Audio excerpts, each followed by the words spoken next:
The Mosin rifle is a famous single-shot, bolt-action, non-automatic rifle of the Russian Empire, later the Soviet Union. The official name of this gun is 3-inch rifle model 1891. In Western documents, this gun is often called Mosin Nagant, while Russians often call it 3 stripes or Mosinka. Some Russian hunters still keep this 3 stripes name. K-44 is the most popular name of this gun in Vietnam and China.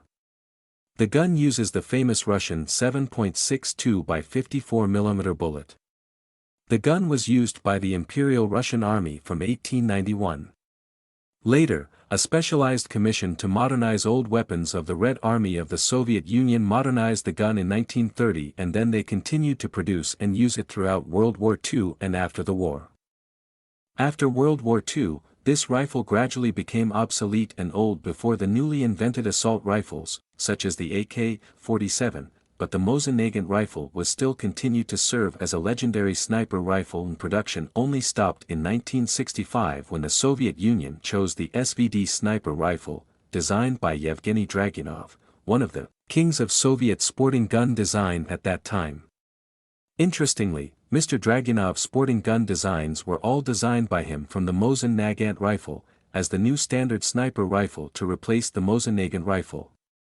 Although the Soviet Union stopped producing guns in 1965, in countries outside the Soviet Union, production continued until they produced their own new legendary sniper rifle.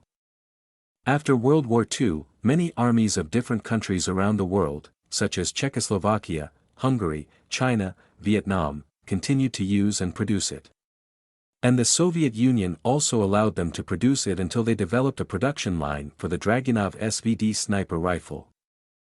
To this day, the Russian Degtyaryov plant and Tula Arms plant continue to produce the civilian version of the Mosin Nagant. As of 2020, the Mosin Nagant continues to appear in several conflicts as a sniper rifle in Iraq, Syria, etc. With more than 130 years of service, the Mosin Nagant sniper rifle has become the legendary military rifle that has been maintained in the Army's inventory for the longest time in the world. The original design of the Mosin Nagant and its replacement on the battlefield. During the Russo-Turkish War, 93-day war, Russian soldiers were equipped with the old Burden rifle, from 1868, that the country bought from the United States.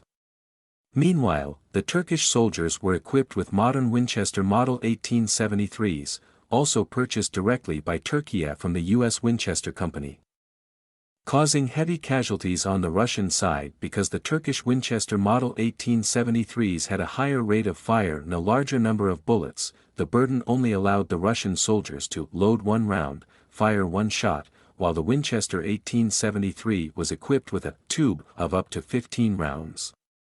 Although Russia was the winner, it suffered heavy losses in terms of troops. 34,742 Russian soldiers died in combat, while the Turkish side lost about 30,000 soldiers.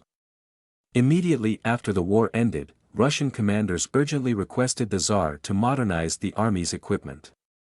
In this effort to modernize, the design of Russian Captain Sergei Mosin along with the design of a Belgian gunsmith, Leon Nagant, was accepted and combined into a new rifle model using 7.62 x 54 mmR in 1891. Initially, Colonel Mosin's design had many flaws, such as 2 bullets being pushed into the barrel at the same time causing jams. The gun was quite crude and unstable. The Russians quickly adopted the design of the Nagant 1887 rifle because they realized the many advantages of this design to compensate for the fatal disadvantages of Colonel Mosin's design. Appeared in World War I. During the Russo-Japanese War of 1904, approximately 3.8 million Mosin Nagant 1891s were issued to the Imperial Russian Army. Although some improved versions, Mosin Nagant M91/07, were produced, during World War I, approximately 3.3 million Mosin Nagant 1891s were ordered for production in the United States. When the October Revolution broke out, some Mosin Nagant 1891s had not yet been returned to the Tsarist army.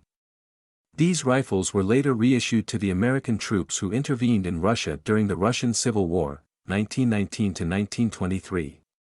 Others were issued to U.S. military units in the country.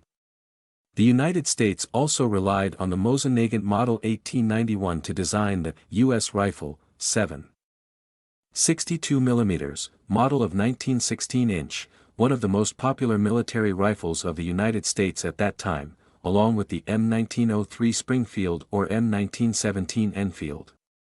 It was retired by the United States in 1928 due to the country's lack of details, spare parts, ammunition sources and, most importantly, due to the increasingly fierce political conflict, capitalism-communism, between this country and the Soviet Union. A large number of Mosin Nagants were confiscated and reused by the German and Austro-Hungarian armies. During the Russian Civil War, the Mosin Nagant continued to be favored by both the Red Army and the White Army. After the Red Army's victory, in 1924, a Weapons Modernization Commission undertook a project to modernize the Mosin Nagant gun. And the Mosin Nagant M91/30 was born. Appeared in World War II. When Nazi Germany invaded the Soviet Union in 1941, the Mosin Nagant M91/30 was the standard Soviet military rifle. Millions of them were produced for the battlefield. The sniper version of the Mosin Nagant was successfully manufactured by the Soviet Union in 1932, causing a great stir during this period, contributing to the achievements of many heroic Soviet snipers such as Mikhail Surkov, Vasily Zaitsev and Lyudmila Pavlichenko in the Battle of Stalingrad. On the Finnish side, sniper Simo Häyhä also used an M28, the Finnish version of the Mosin Nagant. By the end of World War II, a total of 17.4 million Mosin Nagant M91/30s had been produced, more than any other rifle model produced during the war. First appeared in the Vietnam War. Even the Vietnamese militia could use the K-44 to shoot down low-altitude jets, flying at an altitude of a few hundred meters or less. It sounds absurd, but in fact, at that time, to drop bombs accurately, the plane had to slow down and swoop down low. At the end of this dive the plane was only a few hundred meters above the ground, completely within the range of the K-44 gun. During the Vietnam War, American pilots were advised to be wary of the K-44 rifle in the hands of the Vietnamese militia, because if a K-44 bullet hit the fuel tank, cockpit or control unit, it could cause the plane to crash. The Dien Hung militia, Dien Chau, Nayan, is recognized as one of the first forces in the North to use infantry guns to shoot down American jets. That K-44 gun is still stored at the military region for museum.